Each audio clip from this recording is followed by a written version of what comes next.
Hello and welcome back to the Shepherd's Crook podcast. Hope you guys are all having a great day today.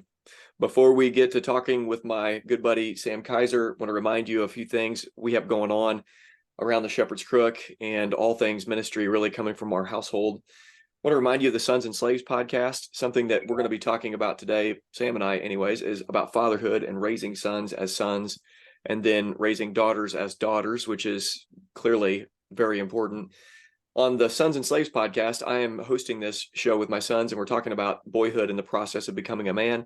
Also, along the way, we're interviewing dads about fatherhood. And in fact, we may pull some of this episode and put over on the Sons and Slaves podcast. So if you haven't yet found that show, please go check that out and find that. Obviously, we have the Fruitful and Fearless podcast as well with Jordan and her friends that I'm occasionally on. You want to check that out for the ladies out there.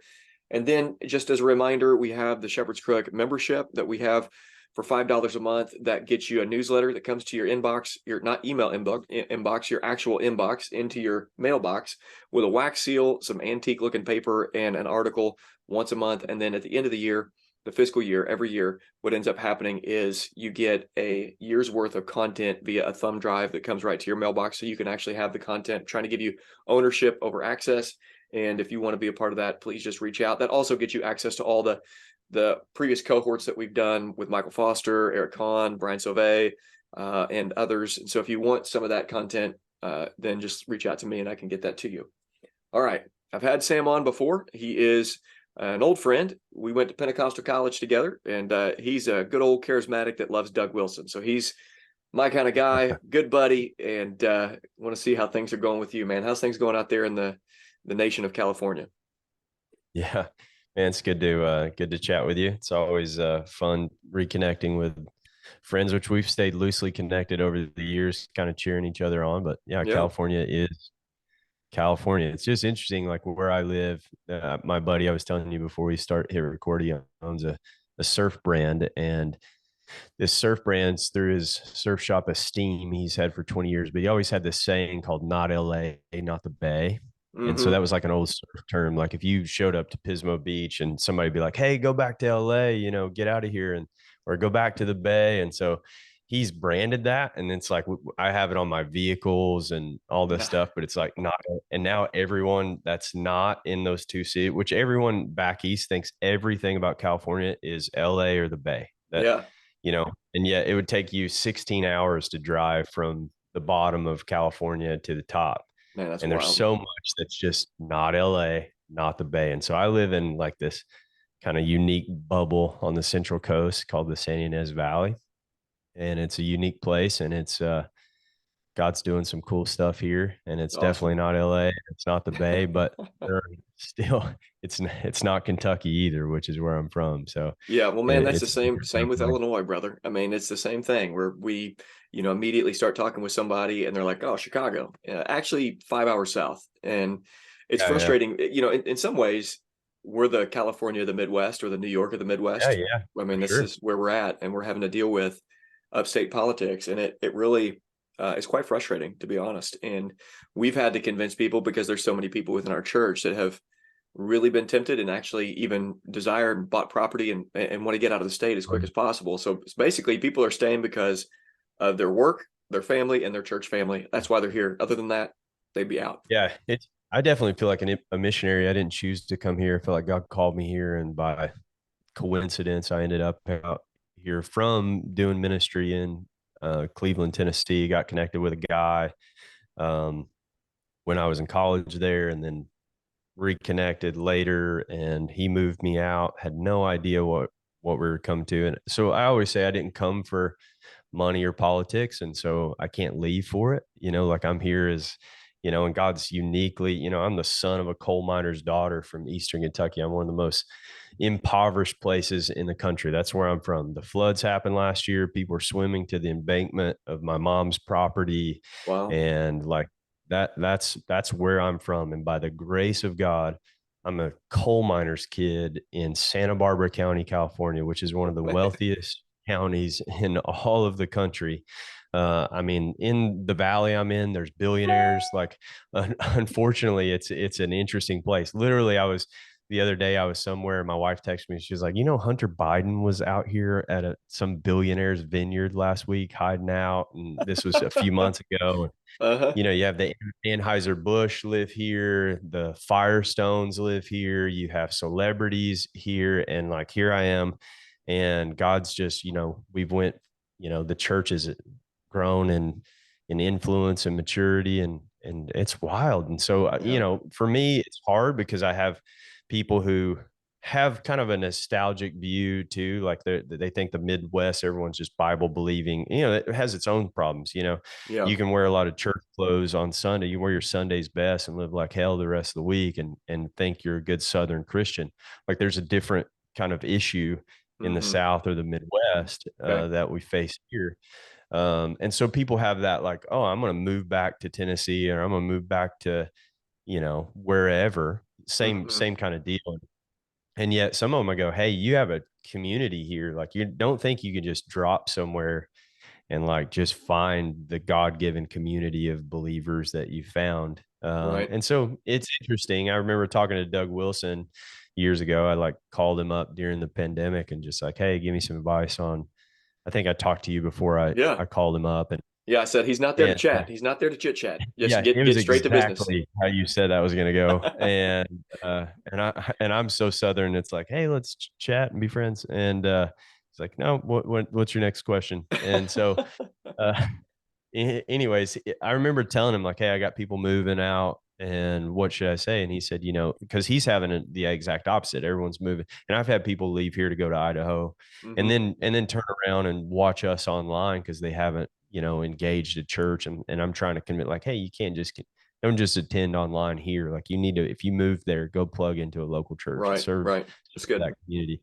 And so, anyways, he said, you know, when someone one says, hey, Sam, we're leaving because, and he said, you have to respect every man. And this to kind of segue into what we were talking. You have to respect every man in their, you know, I forget how he kind of phrased it, but um, their duty, their responsibility to provide and lead their family, right? You Mm-hmm. have to respect every man's decision to do that. And so when someone comes to you say, hey, Sam, we can't live here anymore, we're going to such and such, you need to say, may God bless you in your endeavors. And Mm-hmm. he said, when someone says, hey, Sam, we're here, we're planting in roots, come hell or high water, we're here to serve and reach this community and, you know, shine light into dark places, then you say, hey, may God bless you in your Mm-hmm. endeavors. That's And good. that was That's good. very impactful for me because it's made me be super open-handed with how I think about the people who are here. Mm-hmm. And yeah, you got to respect every man's ability. And some of us, it's going to be California, and some of it's I got close friends. Um, you know, as long as I feel like they're not doing the grass is greener on the other side, like, oh, it's, hey, it's greener where you water it. You can Mm-hmm. thrive. You know, I like Larry Osborne's book, Thriving in Babylon. Like there's a Okay. way to pray for those who are, you know, that's kind of what it's like living in California, man. Like Yeah. you're under a regime, Yeah. Right. and Same here, you're man. praying, you're praying for those who, you know, that's a hard passage. You know, what a misquoted passage of Jeremiah 29:11. Mm-hmm. You know, for the plans I have for you, says the Lord, plans to prosper you, not to harm you. And it comes right in the middle of a national spanking. I interpret that and go, like, that's the verse that's like you spanking your child, and you're like, remember, this is for your own good, right? Like, Right. It doesn't feel like it, Dad. It doesn't feel like it. yeah, remember, this is the plans I have for you. Like, no, you're exiling us, you're spanking us, you're disciplining us. And in the passage before that, and, you know, he starts by saying, hey, write a letter to the exiles, let them know, pray for those who have taken you captive. What a Yeah. concept. Pray for those, and pray that they'll prosper, because if they prosper, you too will prosper. Mm-hmm. And that's probably been the thing that's been interesting about living here is even though, and separating the two, how do I keep, I'm super frustrated with Gavin Newsom, and I can't stand the hypocrisy. I literally put, as a prophetic mockery, which I think is biblical, I literally put, I think you saw, I put Yeah, Gavin I did. Newsom I and saw Mac it. on a church T-shirt, Mm-hmm. you know, and I got kicked out of a coffee shop for wearing it, I you know, remember. Yeah. and So, like, I'm extremely frustrated, yet the scriptures call me to pray for him. The Christians, Mhm. let me pray for his conversion. Let me pray for God to do something in his heart. I pray for California that it prospers. When I Yeah. grew up, even my uncle tried to convince me not to move out of here on his deathbed. Like, Mm. I was moving that month. He died in early December. I moved right after Christmas. And on his deathbed, he was like, don't, don't move to California, Mhm. because this idea was like, everyone back east is like, man, I hope an earthquake, like, think about even Southern, Bible believing Christians are like, I hope California drops off into the ocean. It's like, that's Yeah, that's right. bless their heart. Yeah. Well, let's talk about some of the similarities between our states and some of the difficulties with our states, because some of the things that have been handed down from Springfield, Illinois, which is our capital, and mainly from Chicago, and from Pritzker, that's gone across his desk into every local school within, I mean, every single small county and small school district in the state of Illinois, is the sex education that now is established and is required, and tampons in the boys' bathroom that's required, very strange and difficult things. Fortunately, our church has completely pulled our children out of, I mean, every single family in our church has pulled our children out of the government schools. And so they're either homeschooled, and then we've got one family that is putting their children in private Christian school. So other than that, Yep. I mean, everybody's homeschooling with the exception of one family. And some of the challenges that we face, and probably you guys face as well, is the difficulty of raising boys as boys and girls as girls. And we know biblically, I mean, we're not in the the Illinois bubble here. We're in the scriptures, and so we know we have a charge from God to raise our children in the discipline and the instruction of the Lord. And so that requirement means we raise them to be a boy who's going to be a man one day, and a girl who's going to be a woman one day. And so you have three sons and a daughter. We have three sons and a daughter. Let's just kick around some ideas. I'd love to hear how you Yeah. are intentionally raising your boys, and maybe what are the differences that you're seeing, and how you're going to raise your daughter as well. I'm sure there's similarities. Obviously, you do Yeah. family worship. You're wanting them to walk with the Lord humbly before God and others, and all of those things. But let's just kick around some thoughts about raising children and raising them the Yeah. way God would have us raise them.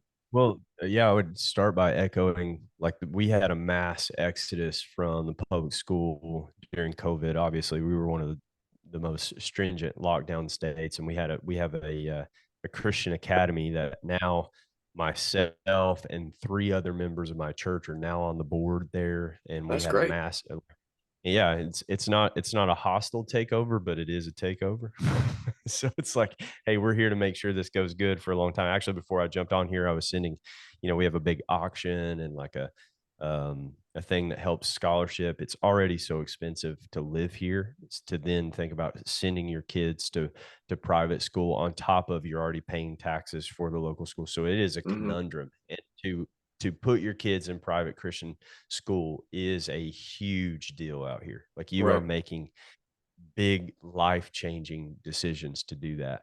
And so by the grace of God, we're there. I'm thankful they give me a 50% off tuition because I'm a pastor, and then there's scholarship funds. And so we're just trying to raise them. Just pray for, I think it's a new mandate on our life, in just helping that school be everything it can. Not everyone can homeschool, and there we have families that are doing it, and as we've um, we took the ladies through Even Exile, from Canon Plus this past uh, spring, and there were a lot of ladies who really, man, what a life-giving thing to, hey, here's how God's made me, and my desire to be at home with my kids is not something to frown on. It's not something to Hmm. move away from. It is actually, it's not selfish. Like, think of it, like, it's not selfish to give up your income and like raise your kids. It's actually the way you were designed. And we had a gal, retired Marine, um, county or state park ranger, living by the beach, like, as a state park ranger, give Okay. up all of that career to homeschool her kids Mhm. and stay at home. That's And awesome. she literally, yeah, at a brewery one night, like, comes up, she's like, I just want to let you know, after all the teaching we've done this spring, like, this was the catalyst to go, no, no, I can, you know, and she is the, like, her husband's a firefighter. He's a strong guy. She's a strong gal. And what you might think is, oh, here's these roles. And here's this tough woman, this tough lady who would intimidate a lot of guys, Mhm. who she's going, like, I'm a mom and I want to Mhm. stay home. And us teaching that Mhm. being life-giving for her, and like, this is my God. And so anyways, there's some families that are homeschooling us at the Christian Academy and making sure that that's, going well. It's an interesting thing to do here. And for me, um, just to dive in a little bit with the boys and with my girl, it's interesting. Man, I got really good kids, and I love my kids. My wife is absolutely fantastic, and when we took on the role here at the church, our commitment was she was going to be able to stay home with the kids, Mhm. and that was the goal. Now the kids are we're in these Christian schools, and we're kind of involved in that way. She's going to help me part time at the church, and so we're kind of working in that. It's out of the home, it's with me together, and Yeah, that's great. so it's complementative, and so we're excited about that. But I'm proud of my kids. She's been a major factor in that. For me, raising boys, it's an interesting thing because I was raised by a single mom, and dad wasn't around. They were in church. Left my mom when I was 5. Had an affair with a lady at his work. Had twins by that lady, and then one of them died at birth. Oh, man. And so that's been an interesting dynamic. And I was a daddy's boy from 5 years old on, and my dad was kind of in and out. I'd spend weekends with him, and then I would spend every summer in Georgia. I'd leave Kentucky. He left the coal mines to go to the carpet mills, and so I would spend every summer. I started talking to my wife. We had a little staycation away just 2 nights ago. My mom's in town, and I started thinking, man, I raised myself. Hmm. Like, I spent most of the time, I was a daddy's boy, but dad was in and out, and then I would spend summers. I love my dad so much. I would go down, he had a swing shift in the carpet mills, and I would sit in a house or a trailer in a trailer park in Georgia where I wasn't from every summer from 5 to 15, and it would be 3 days at a time by myself, Oh, wow. and just to spend his 2 days off or his 3 days off, and then he'd go back to work for 4. And I started thinking, man, I really have even things in high school that I look back and I got to kind of rethink about those moments in my life. Jordan Peterson talks about like self-authoring, like looking back at your story. I have to Mhm. look back and almost repent because I have some judgment towards my younger self. That's like, Hmm. man, almost have to have some grace for myself in the past. Situations I dealt with in ministry young at Westmore with Robert, with Sam Kidwell, decisions I made at 20, 21 years old because I didn't have a dad helping me with the emotional Mhm. like issues there. Right, yeah. So I kind of raise myself and I look back. That impacts how I look at my sons and like Right, how like okay. Yeah. figuring out. And then I'm putting myself around men who do it well, but I'm also going and I'm looking back at my childhood and some of it, like one particular example is my son Judah. He's 9 years old. He is a golden child, man. He's the firstborn.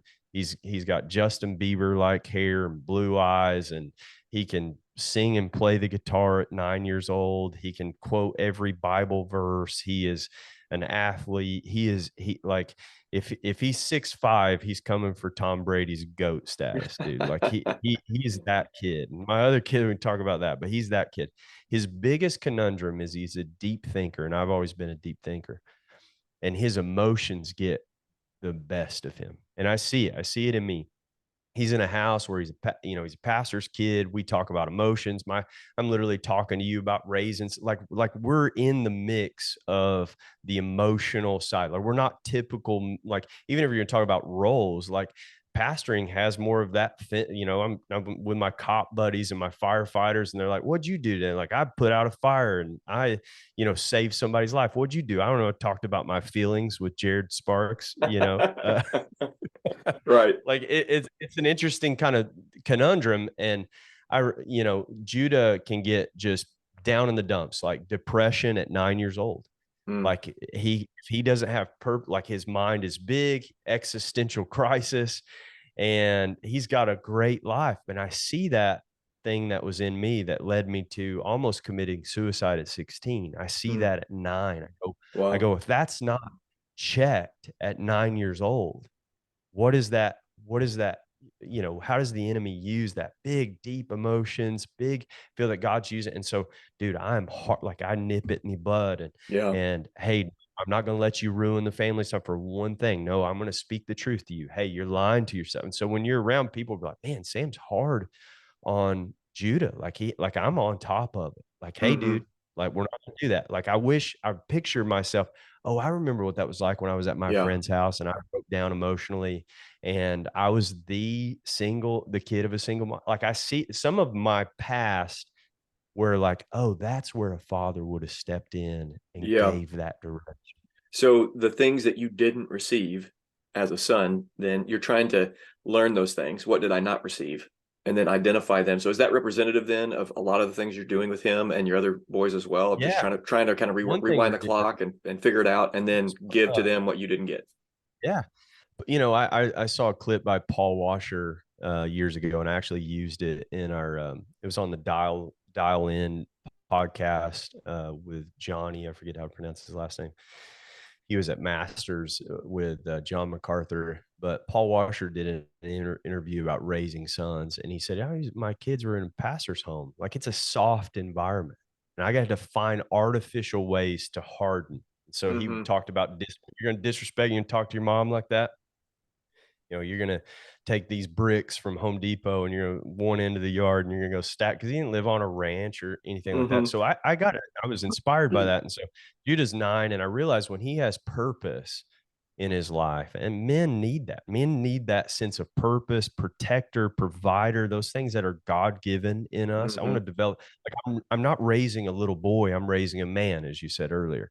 And one Hmm. thing that we started to do is we have a lot of friends who have horse ranches and cattle ranches and cowboy. Well, I don't live on that. I called them up and said, hey, my kid's looking to get dirty. He needs some purpose in his life. And so can we send him out? And so we have a friend, they rehabilitate high-end horses. And dude, he's out shoveling and mucking stalls at That's 9 years great. old. And he Yeah. comes home with like, and he's setting his alarm. And this is this kid. And all of a sudden his emotional level, things that at home that would normally set him off, he's setting his alarm at 6 a.m. I want to make sure I'm there at 7 for the feeding trough. And then all these guys, they're Hispanic guys, they don't speak much English. He's writing out how to talk to them in Spanish and like learning their names and how to say phrases. Comes home during, and now the ranch owners are like, hey, open invite anytime you want to drop him That's off. He's great. 9. And so like it was that like, hey, I didn't have that. What's this purpose? What's this, this protector, provider, 9 years old. How am I? So with my boys, those are the types of thing we're doing. And quite frankly, I joke here, uh, people think we got good boys. And one of the things that, kind of spawned a men's ministry here that we started doing ironwork. And for a season, I asked the church, we literally did nothing else but men's ministry. And we're Okay. having 80 to 90 men show up every Tuesday night. Man, that's great. And yeah, 90 families represented there, close to 90 families. And because I started looking around and people are looking at my boys and they're going, man, those are good boys. I think I'd like my daughter to marry a Kiser boy. You know how it happens when they're young and they start, oh, what's that look like? And I started looking around going, wait, I got a daughter now. Who's raising my daughter's husband Hmm. Right. in California? Like, okay, what's her peer? And I started going, dude, I got to go after these men who I love and a lot of new Christians, a lot of new believers. Hey, no. Here's how we, and, I've disciplined, I'm a firm believer. I always quote, I think we misquoted. I say, you spare the rod, you hate your son, is what the passage says. Not spare the rod, spoil the child. You Hmm. hate your son. Hmm. Yeah. And, um, and so I've spanked early and often, and especially if they're violent with one another. Like I talked about using this illustration in a sermon the other day. Like, what do you do when one of your kids hurt your kid? Hmm. Like this, that's the gospel, right? Hmm. Like God is angry towards sin and those who hurt his children, and yet Hmm. us. And Hmm. so, this conundrum. I've sensed that. What happens when my one boy, puts his hands around the throat of my younger son? Like, what do you, what, Right. like you're jumping into action. So we've disciplined, that looks quite different with my daughter. Hmm. I think boys need physical discipline. One little pat on the butt will break my daughter's heart, and she'll, Hmm. even though, before she's able to rationalize it and reason, she needs a spanking every now and then. But, and in California, that's an interesting thing, dynamic socially, right? Okay. Like, because someone will be like, man, Sam, you got really good kids. And I'll go, you don't want to know how they got that way. Hmm. Like, that's my instant next line. Oh, you think I got good boys? You don't want to know how they got that way. They got that way. You don't like, and that's, that's been an interesting dynamic. And there is a hardness and, in a way of sharpening, right? Iron sharpens iron as one man sharpens another. We Hmm. want to gender neutralize that. But Hmm. there's a hardness that comes with men, and they rise to the occasion. Yeah, that's And there's good. a gentleness, and there's a softness, and there's as the scriptures say, this woman is the weaker vessel. Now, that's not in it, that's not in value, Hmm. right? Right. And if you order a package to your house, it's very expensive. You know what usually is on the box? Fragile, Hmm. handle with care. Yeah.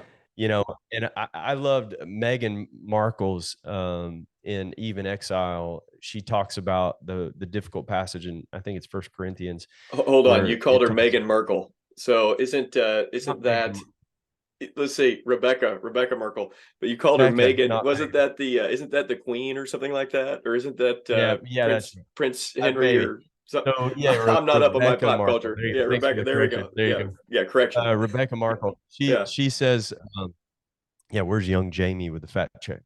And Rebecca Markle talks about the glory of the glory. Woman is the yeah. That's if good. man is the crown, woman is the jewel at the top of the crown. And that was Hmm. so life giving. That was one of the most powerful expositions in that documentary. I would encourage anyone who's dealing with these roles of complementarianism. We kind of can dive into that. I know you're always baiting me to try to show my conversion from egalitarian to complementarian. It's always I've been a little more soft complementarian.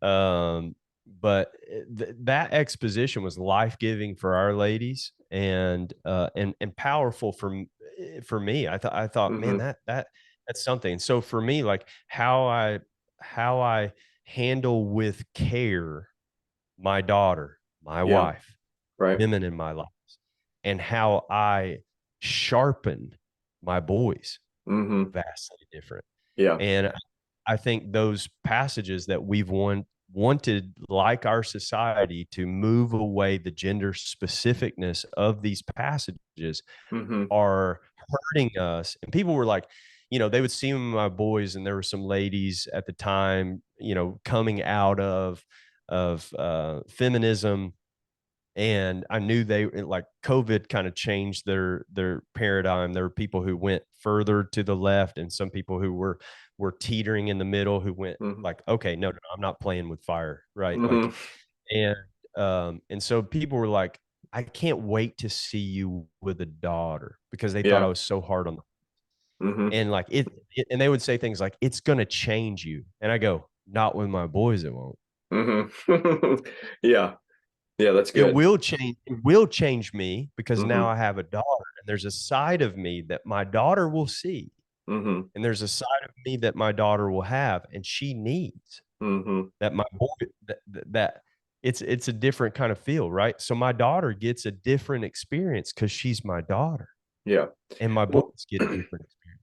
well, I love what you're talking about, because even our goals when it comes to raising sons and daughters, so often people will think, well, you're going to get a daughter, and then all of a sudden you're going to become a feminist who wants your daughter to take over the Yeah. world or something like that. And it's like, whoa, whoa, no, no. I want my daughter to be raised as a lady and want her to be a godly woman, in the same way that I want my sons to be raised as a boy into a man, wanting him to be a godly man. I don't want them to be the exact same. They're not the same. They're different. And I don't want to tear apart the uniquenesses that God has established in them as the boy or girl that they are. I want to raise them Absolutely. into what God's called them to be. And My daughter's a big personality and a firecracker, man, and yeah, she's tough. mine is But too. man, and she loves feminine things. Yeah, Like she loves the idea of like she's carrying her babies around. that's great. She's That's just she's grabbing like she asked for a sink yesterday. Like she was like, I no, want that's to awesome. wash dishes, and it's like that's okay. And I think we so frown on that, but she's literally over there like, no, I'm taking care of this. That's She awesome. sees the glory of her mother caring for the place that she's in, Yeah.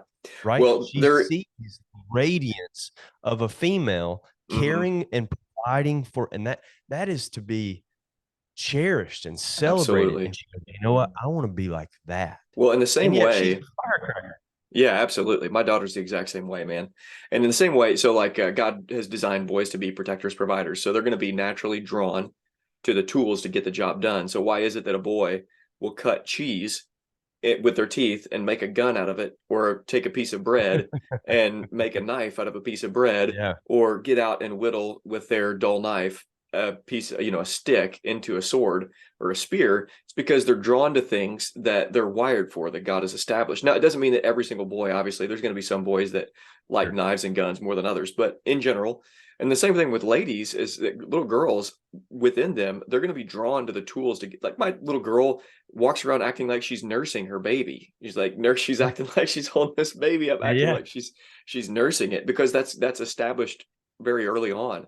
And I think for literally for, I mean, decade on end now, even within Christianity and Christian circles and evangelicalism as a whole, those kind of things have been minimized, where we've seen that we don't want to reinforce too harshly these, masculine stereotypes or feminine stereotypes. Obviously, we don't want our boys to be ungodly men, but when I sure. see them whittling something into a knife or a spear, I want to encourage that. And when I see my daughter doing that and saying, hey, I want a little sink, I want a sink, mom, or I Yeah. want a kitchen set.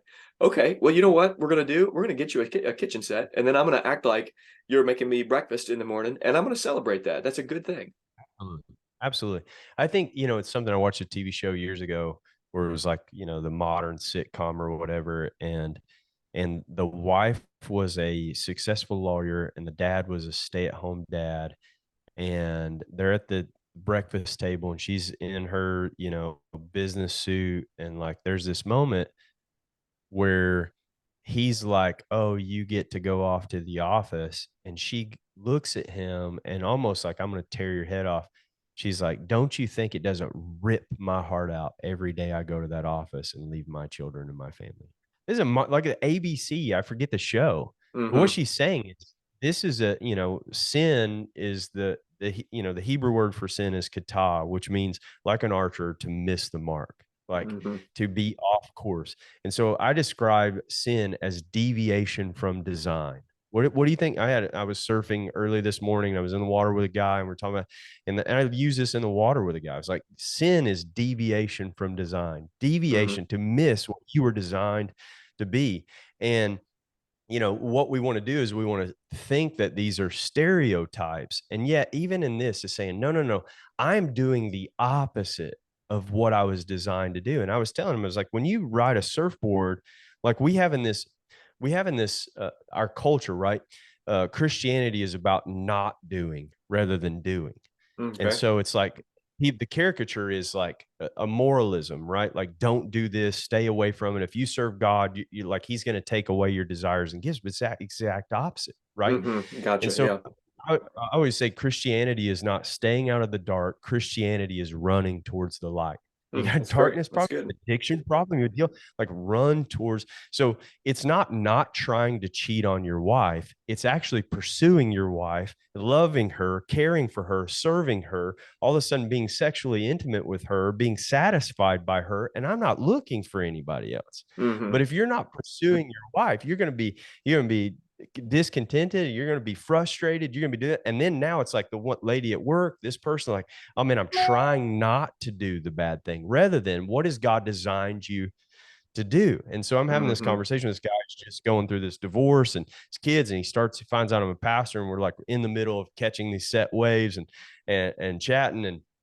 And he's like, I go, hey, people say, the cultural adage is we weren't designed for monogamy. That's the new thing, right? Like we weren't designed to be monogamous. And when we believe the doctrines of demons like Darwinian evolution, we buy into a more beastly like form of procreation, right? But no, no, Mm-hmm. no. Like ask anyone who's slept around, ask anyone who has been from people who've left the porn industry, all these things. Like these people are like empty and going, man, Yeah. no, Right. this feels horrible, right? Why? Mm-hmm. Because you were designed for a mate. You were designed Mm-hmm. for one person. Yeah, You were exactly. designed to pursue. This is where fulfillment. And then I hear later about what he's going through. It's like just the Lord putting that in my heart to share it this way. I go, here's the kind of the thing about Christianity wants to get labeled. It's like, get it right. Like God is an angry mob boss in the sky who's like, get it right or pay the price, right? It's curtains Mm-hmm. for you. And yet, no, what he's doing is trying to get us to work the way in which we designed for human flourishing. Yeah. When you're pursuing what God's designed you to do, this is where life actually is, right? Mm-hmm. Jesus says you want to gain your life, lose it. Like find what truly life is in this regard. And I said it's like a surfboard that's designed the way it works. You get on Mm-hmm. something that doesn't work, like, man, this doesn't do anything.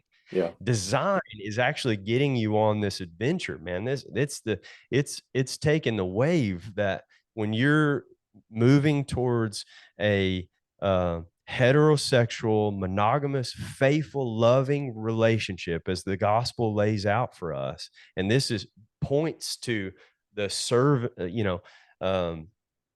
the the I call it I forget how I said this, but the submissive and servant leadership, the elegant submission and graceful leadership. I think that's how I put it in Okay. a wedding script that I just got canceled from the other day for Okay. these ideas.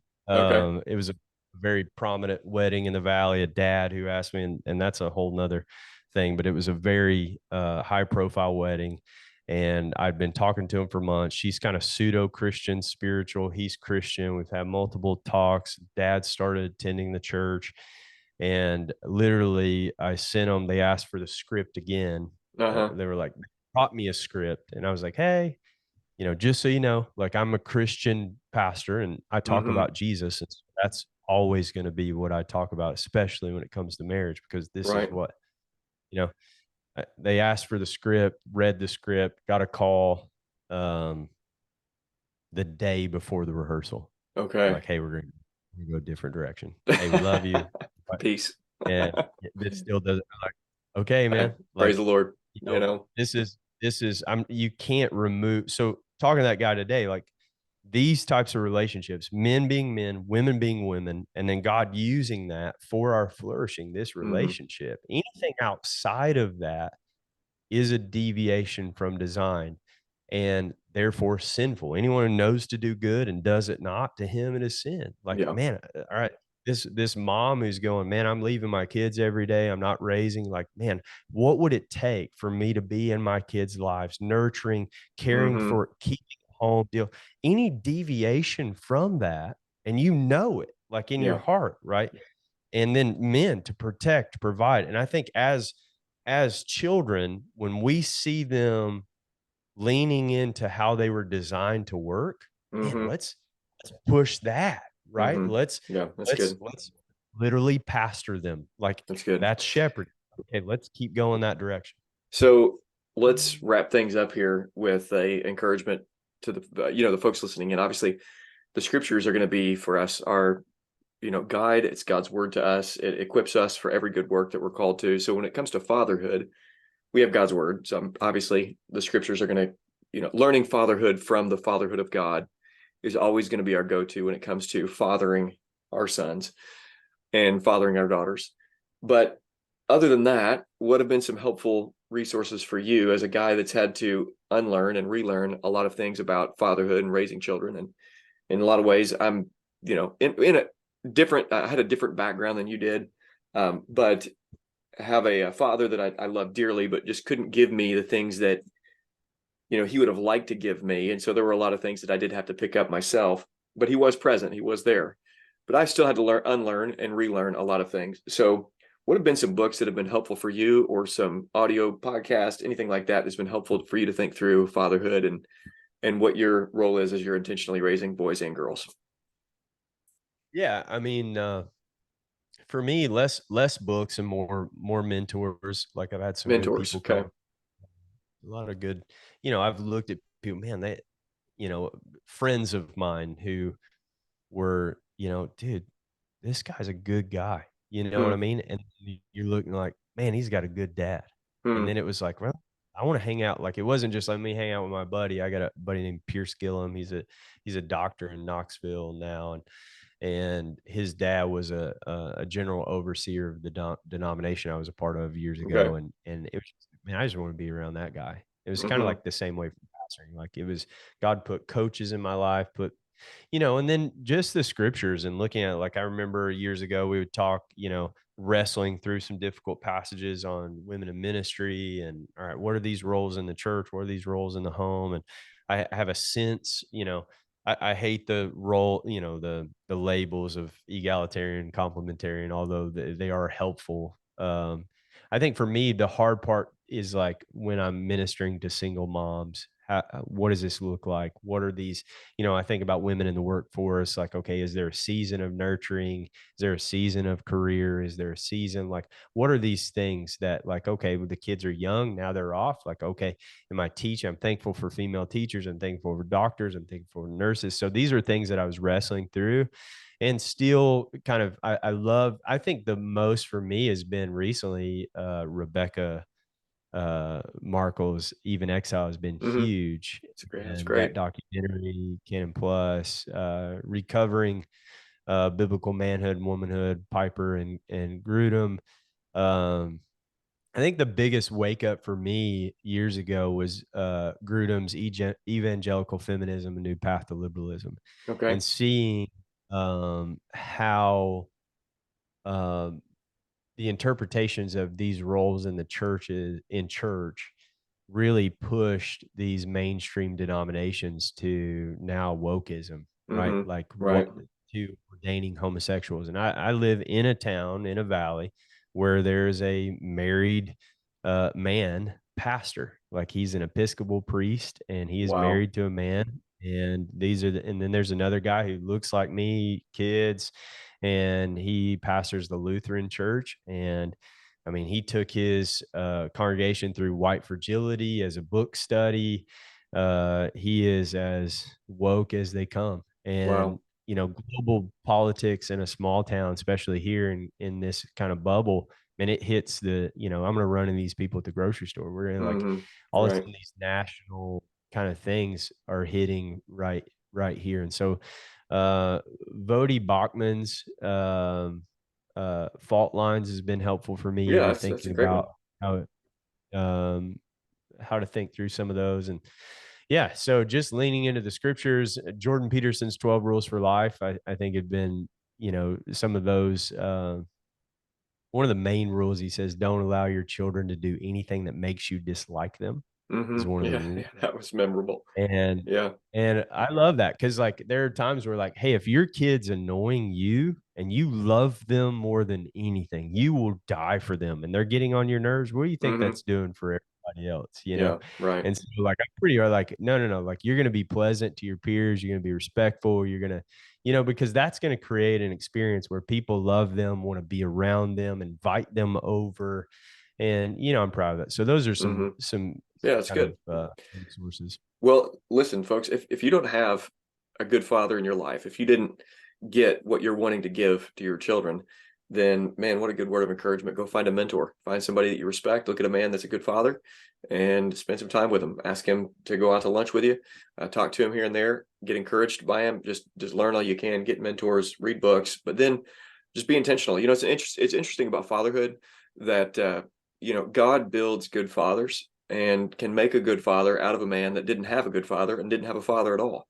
And I think And I tell you, submission. in the church, the purpose of the church, and James says true religion is taking care of the widows and orphans, and that's single moms. And Hmm. we have a new society. He wrote that there was not a cultural basis where men just abandoned their children, and we have that now. Hmm. And so if you're a deacon, if you're a man in the church, if you're like the next time you, because what can happen is you just couple up. We have people over, friends over, like we're vacation, like we go get snowed in with our friends, and man, I got 4 kids, this guy's got 3, they got 3, we're like 15 kids, we get snowed in 6 feet of snow. And what a cool experience for our kids, like, oh man, we're trying to, like, okay, how are we getting out of here, are we, Hmm. what's food rationing, and like what an experience. But I look around and go, man, I would not be on that trip as a Hmm. kid. Yeah. Yeah. And sometimes what we do is we couple up, and I would just encourage families, man, go after and minister a single mom. The next That's time you're good. inviting for dinner, invite a single mom over with a kid. Invite that young man to go fishing with you, hunting. Think about when you're taking your boys, add a tag on, add a Hmm. third spot, add a fourth spot, because that was me. There were Yeah. deacons in the church, there were pastors, coaches who were like, "Hey, I'm going to call Sam up, and he's going to tag." And that literally was my childhood, Oh, that's was awesome. tagging. And so watching my friends' dads is how I became a good dad. That's good. Well, guys, it's been a lot of fun. I want to thank Sam for coming on the show again. I appreciate it, man. And I want you to go ahead and tell people where they can find more if they want to listen to your sermons or anything like that. Tell them where they can find the website and maybe the Instagram as well. You're always good follow on Instagram with the church page. Yeah, man. So Thanks for having me, man. I really appreciate it. I love seeing the success of this thing. It's cool. Yeah, I got to get better. I think I've put out 7 podcasts. I'm too analytical about them. But anyways, our website is crossroadscentralcoast.com. You can watch, full services there and see some sermons on there. We're in the book of Ephesians right now. We've probably been in there for 4 months right now, trucking through Ephesians. And then our Instagram is SYV Crossroads Church. And so San Ynez Valley, SYV Crossroads Church. And there's usually some sermon clips and things out there. awesome. All right, man. We've been talking to Sam Kiser. Thanks, brother. I appreciate it. Yeah, I appreciate it, Jerry.